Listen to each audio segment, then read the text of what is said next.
events that put you in pain. That's known as an episodic memory. And now scientists say they have identified cells in the human brain that make this sort of memory possible. NPR's John Hamilton has more. They're known as time cells, and they were discovered in rodents years ago. But a team of researchers wanted to see if these cells also exist in humans.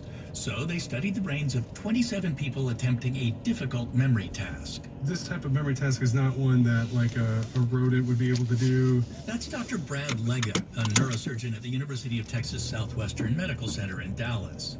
Lega says participants were asked to study sequences of words on a laptop computer. The words appear on the screen one after the other, about 12 to 15 items at a clip.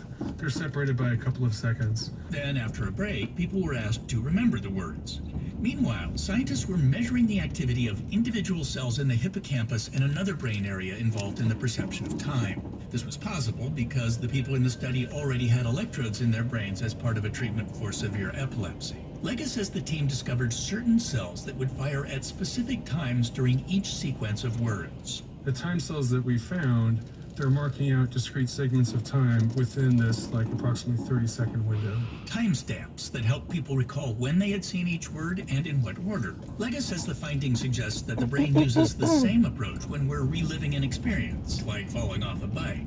We remember the wind in our hair, then seeing the pebble on the road, then the pain. So by having time cells create this indexing across time, you can put everything together in a way that makes sense. The time cell study appears in the journal Proceedings of the National Academy of Sciences. Yuri Buzhaki of New York University says it's important even though the result was predicted by experiments in animals. The final arbitrator is always the human brain. Buzhaki says the study helps explain the memory limitations found in people who have damage to the hippocampus. In one experiment, he says, scientists compared the memories of a group of people who had just finished a tour of a university. Buzhaki says the people without hippocampal damage all told pretty much the same story.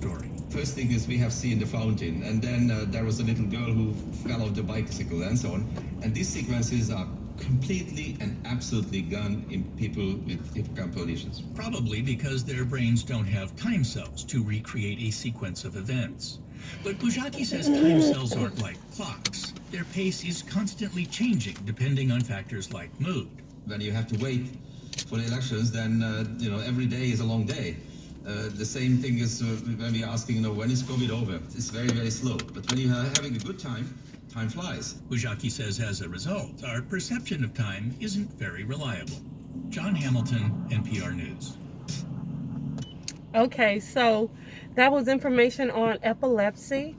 And the reason why I was curious about it and I wanted to record it is because my dad, Jesse, he suffered from epilepsy. And he actually had a seizure. It's so funny to me because he was in the military. He fought in the Korean War. He had his own business. He grew up at a time when they had the whites only sign and colored only signs and all of that. That's when he grew up. And he did not get good medical care. Being a black man and an epileptic on top of it. So this is the new information on epilepsy, and I just wanted to record it and upload it to my channel.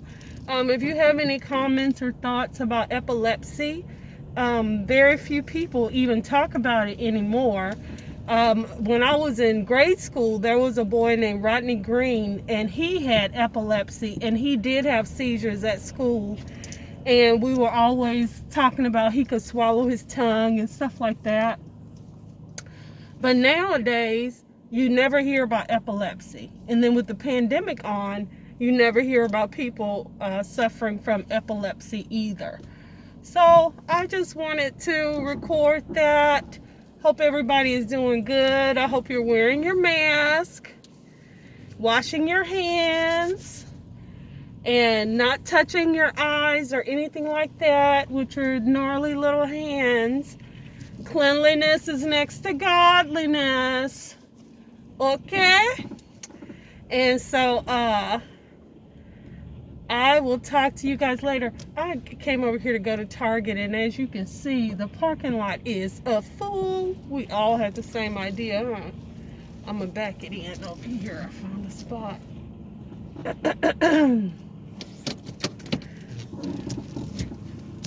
Okay, I'm good.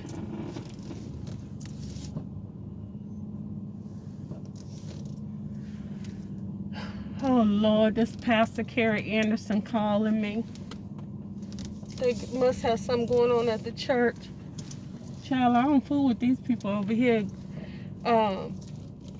If you don't know nothing else that I've ever said, please know that your success is not in the hands of man, okay?